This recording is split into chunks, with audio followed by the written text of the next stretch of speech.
जो युवा शक्ति है उनको जिंदाबाद। ऐसे ही हम लोग युवाओं का जो मुद्दे हैं उनको उठाते रहेंगे, पूरे देश भर में हम लोग उठाएंगे। ये बस शुरुआत है, बहुत लंबा सफर है। हम लोग सब एक साथ मिलकर देश को भारत बनाएंगे। सारी डिमांड मान ली हमारी सरकार देखिए, सारे जो हमारे डिमांड है सब मान लिए गए हैं एंड हम लोगों ने इस पीसफुल प्रोटेस्ट को विड्रॉ करने के लिए आग्रह किया। आपने बोला कि पूरे भारत में जो जहाँ पे भी आंदोलन हुआ है, जहाँ पे बच्चों के ऊपर एफआईआर दर्ज हुई है, उनकी सारी एफआईआर काटी जाएगी। सारी एफआईआर वापस लिए जाएंगे, सारे एफआईआर विड्रॉ होंगे। जो मुआवजा था बच्चों को जो नीट पेपर को लेकर ऑनरेबल है, जो ऑनरेबल मुआवजा है वो सरकार देगी। अब क्या गाइडलाइन रहेगी सीजीपी की? सीजेपी अभी तो हम लोग रणनीति बनाएंगे। अभी यहाँ से हम लोग जाएंगे, विड्रॉ करेंगे, थोड़ा सा रेस्ट लेंगे 1-2 दिन का, फिर हम लोग फिर से वापस काम में। नहीं, ऐसा कोई हमारा अभी इंटेंशन नहीं है। हम लोग ये मूवमेंट को आगे लेंगे। वापस जो आप कह रहे हैं कि वापस दोबारा से मिलेंगे, तो इसके पीछे आपका क्या संदेश? नहीं, मतलब कि अगर सरकार फिर से युवाओं के मुद्दों को इग्नोर करती है तो युवा फिर से एकजुट आज होंगे। भारतीय संविधान और लोकतंत्र की जीत हुई है। संविधान की जीत हुई है, देश की जीत हुई है, युवा शक्ति की जीत हुई है। शिक्षा मंत्री होने चाहिए। अब कौन से होने चाहिए? देखिए, जो भी शिक्षा मंत्री बने उनको युवाओं ने चेतावनी दी है कि अगर उनके मुद्दों पे आप काम नहीं करेंगे तो ऐसे ही वो फिर से वापस आएंगे, जंतर मंतर वापस आएंगे एंड सरकार से जवाबदेही मांगेंगे। देखिए, अभी तो हम लोग बहुत सारे मुद्दे, सब मुद्दों पे काम किया जाएगा। जो भी युवाओं से रिलेटेड मुद्दा है उसको हम लोग उठाएंगे। आंदोलन ये बड़ा पॉलिटिकल यूथ मूवमेंट है, वैसे ही अभी रहेगा। ऐसा कुछ एजेंडा नहीं था मीटिंग का, एक कॉर्डियल मीट थी एंड हम लोग की यही सब बातचीत हुई कि यहाँ पे क्या क्या हुआ, कैसे कैसे हुआ। बहुत ही कॉर्डियल एनवायरनमेंट में हम लोगों ने बातचीत की। साथ साथ जो सीनियर ऑफिसर्स थे दिल्ली पुलिस के, स्पेशल कमिश्नर वगैरह वगैरह, वो सारे लोग थे। उनको हम लोगों ने क्लियर किया कि जो हम लोगों ने मन से ऐलान किया था कि एक एक पुलिस वाले और आरएएफ जिन्होंने वीडियोस और उनके पिक्चर्स होंगे, जिन लोगों ने सर पे डायरेक्टली मारा, लोगों को सर फोड़ा, हाथ तोड़े, ऐसे सारे पुलिस वालों के खिलाफ और आरएएफ वालों के खिलाफ हम लोग लीगल एक्शन लेंगे, बहुत जल्द लेंगे। हम लोगों ने वेबसाइट भी लॉन्च किया है एंड जब ये लीगल एक्शन लेंगे तो सिर्फ ये नहीं कि कंप्लेंट देंगे, एफआईआर भी दर्ज करवाएंगे, कोर्ट जाना पड़े तो कोर्ट भी जाएंगे। और जब टाइम आएगा, ऐसे सारे ऑफिसर्स जो सही में law and order situation, security लोगों का नहीं देखते हैं, उनका मानसिक संतुलन जो खराब है, ऐसे सारे लोगों को जेल भी भेजेंगे जब टाइम आएगा। तो सीपी दिल्ली की तरफ से आपको क्या? सीपी दिल्ली की तरफ से बहुत ही अच्छा मीटिंग रहा। उन्होंने भी हम लोग के एफर्ट्स को अप्रिशिएट किया एंड हम लोगों ने भी बोला कि ज़्यादातर जो भी हुआ यहाँ पे, शुरू में तो दिल्ली पुलिस ने थोड़ा बहुत कोऑपरेट किया था, बीच बीच में नहीं कर रहे थे, तब हम लोगों ने प्रेशर बनाया। Overall it was a cordial meet. आज जिस तरह से डिसीजन आया, देवेंद्र फडणवीस का इस्तीफा उन्होंने भेजा, तो क्या कहेंगे इस बारे में पूरी करेंगे? देखिए, बहुत बड़ी जीत हुई है युवाओं की।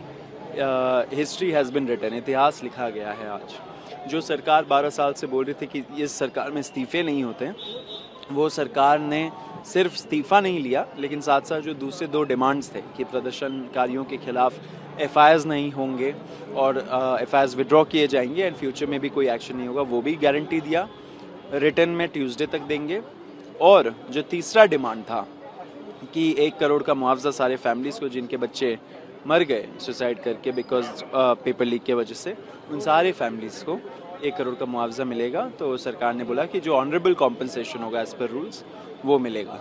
आपने फ्यूचर के लिए भी बात की, 1 महीने बाद मिले, वो क्या, किस चीज़ की, कौन सी चीज़? देखिए, इस बार अगस्त 15, 2026 जब हम लोग मनाएंगे आज़ादी का दिवस, बहुत टाइम बाद, बहुत सालों बाद, 12 साल बाद हम लोग सही में अच्छे ढंग से इस दिवस को मनाएंगे, क्योंकि आज जो युवाओं का आंदोलन की जीत हुई है उसमें भय का माहौल से हमें आज़ादी मिला है। जिस सरकार ने इतने सालों से भय का माहौल बना के रखा था कि आप अगर उनसे क्वेश्चन पूछ दो एफआईआर हो जाती है, अगर आप प्रदर्शन कर दो तो यूएपीए लग जाता है, ऐसी सरकार को आज युवा शक्ति के सामने झुकना पड़ा। और कैसे झुके बताइए? तो बहुत बड़ा जीत है, हमें बहुत अच्छा लगा कि ये सब हुआ। और जिन जिन लोगों के खिलाफ लीगल एक्शन था वो भी अब वापस लिया जाएगा। जो प्रोटेस्टर्स जिनके हाथ पैर तोड़े गए, जिनको मेडिकल इमरजेंसी में डाला गया, उन सब के साथ हम लोग टच में हैं, उनको हम लोग हेल्प करेंगे। लोगों से भी आपने अपील करी है जाने के लिए, तो भी तो सब लोगों से सपोर्ट कर रहे हैं। देखिए, बहुत एक अच्छा माहौल बन रखा है, तो धीरे धीरे ही लोग यहाँ से जाएंगे। हम लोगों ने अपील कर दी है, ऑफिशियली भी अपील कर दी है, सब जगह से अपील कर दी है, लोग जाएंगे।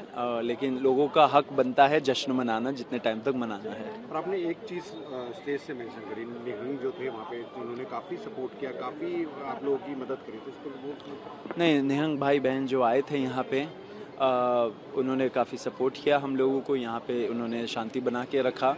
बहुत बहुत तहे दिल से शुक्रिया उनको भी, एंड सारे प्रदर्शनकारी जो हमारे सीजेपी के सपोर्टर्स थे, उन्होंने शांति बना के रखा एंड अच्छे से इस आंदोलन को आगे ले गए। आखिरी शब्द क्या कहेंगे आप, जिस पूरे जैसा आंदोलन रहा, जो जीत रही, सब सारे युवाओं को ढेर सारी शुभकामनाएं, कॉन्ग्रेचुलेशंस, आपने इतिहास रच दिया। ऐसे ही डटे रहिए, ऐसे ही एकता में रहे, क्योंकि बहुत जल्द जो मैसेज जाना था सरकार को वो तो चली गई, नहीं, बहुत जल्द हम लोगों की मुलाकात होगी। जो नेता युवाओं के हित में काम नहीं करता, ऐसे नेताओं का सिस्टम में बने रहना बिल्कुल नहीं बनता। तो हम लोग जब जब टाइम आएगा तब तक ऐसे ही यूनाइट होंगे, ऐसे ही हम लोग आगे बढ़ेंगे, इस देश को महान बनाएंगे। अपने फ्यूचर का रिस्पॉन्सिबिलिटी हम लोग अपने हाथ में हम लोगों ने ले लिया, और ऐसे ही देश का भी रिस्पॉन्सिबिलिटी हम लोग अपने हाथ में लेंगे। नहीं, अच्छी मुलाकात थी हम लोगों ने, मतलब एक औपचारिक मुलाकात थी। जो भी अभी पूरा हुआ वो हमने डिस्कस किया, और देखिए जो भी हुआ 20 तारीख को बहुत अनफॉर्चुनेट था, लेकिन हमें ये भी पता है कि उससे पहले भी लगातार दिल्ली पुलिस की तरफ से हमारे तरफ कॉपरेशन भी रहा है, वो भी हमने पूरा मेंशन किया। और जो भी हुआ, जैसा भी हुआ, हमें उम्मीद है कि अब हम लोग एक नया चैप्टर स्टार्ट कर सकते हैं। हमारी सभी मांगें मान ली गई हैं, जिसमें FIRs का विड्रॉल भी मेंशन है, जिसमें कोई फ्यूचर FIR ना होना भी लिखा है। तो all is well that ends well, and we really thank the youth of this country. तो अब आप लोग आश्वस्त है, क्योंकि जिस तरह से सारी चीज़ें बोली गई और वो पूरी हुई है, धर्मेंद्र प्रधान जी का इस्तीफा भी हुआ, साथ ही लोग जो है जिनको आपसे काफ़ी ज़्यादा उम्मीदें थी, वो भी अब काफ़ी ज़्यादा खुश नज़र आते जब आपने इन लोगों से बातचीत की। बिल्कुल, मतलब पिछले कई सालों में मुझे नहीं लगता इस देश में इतनी खुशी किसी को हुई है। और ये खुशी सिर्फ एक इस्तीफे की नहीं है, इस खुशी देश में लोकतंत्र की वापसी की है, इस देश को फिर से जिंदा करने की है, और इस देश में जो एक नागरिक के तौर पे जो हमारी पावर्स है वो पावर्स वापस मिलने की खुशी है। ये बहुत बड़ी जीत है, और जिस तरह का आंदोलन पिछले 37 दिनों में हम लोगों ने देखा है, इतिहास याद रखेगा कि इस देश का युवा किस तरह से अपने देश को बचाने के लिए सड़कों पर उतरा था। न्यू एजुकेशन मिनिस्टर जो है वो प्रहलाद जोशी जी को बना दिया गया है, क्या कहेंगे आप? देखिए, हमारा जो कंसर्न था, जो डिमांड था, वो मीट हो गया है। सारे युवा से वो डिमांड रेजोनेट हुआ है, इसलिए पूरे देश भर में ये आंदोलन चला। जो भी अगले एजुकेशन मिनिस्टर बनेंगे, उनको पता है कि युवा देख रहा है, युवा जवाब भी मांगेगा जब टाइम आएगा। तो अच्छा काम करिए, युवाओं के हित में काम करिए, पेपर लीक रोकिए, एंड जो हमारे सजेशंस थे डिमांड चार्टर में 5 पॉइंट के, उनको इम्प्लीमेंट करिए। आपसे बहुत जल्दी हम मिलेंगे, जो भी नए एजुकेशन मिनिस्टर है, सरकार ने वादा किया है कि 1 महीने के अंदर हम लोग मिलेंगे, तो देखेंगे क्या होता है। तो प्रहलाद जोशी के बारे में क्या कहेंगे, जैसे जो स्टेप उठाया गया गवर्नमेंट की तरफ से? वो तो अब देखते हैं क्या होता है।